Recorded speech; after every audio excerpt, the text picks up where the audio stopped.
في مدينة ساحلية قديمة، يلتقط الزمان لحظة سحرية عند محطة قطار همام ليف.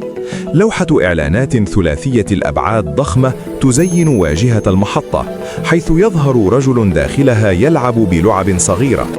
بينما يراقب الجميع الإعلان بدهشة، يتقدم قطار بخاري ضخم نحو المحطة يملأ الأجواء بالدخان والأصوات.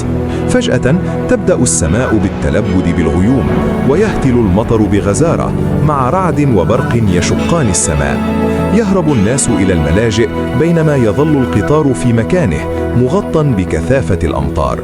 بينما تنقضي العاصفة، تبدأ الأضواء المتعددة الألوان في الإشعاع من اللوحة الإعلانية، حيث تضيء كلمات حمام لطيف في الزاوية العليا، وتظهر في الوسط كلمات النهاية بخطوط أنيقة ومضيئة محاطة بألوان ساحرة تملأ الفضاء، وتترك الجميع في حالة من الإعجاب والانبهار.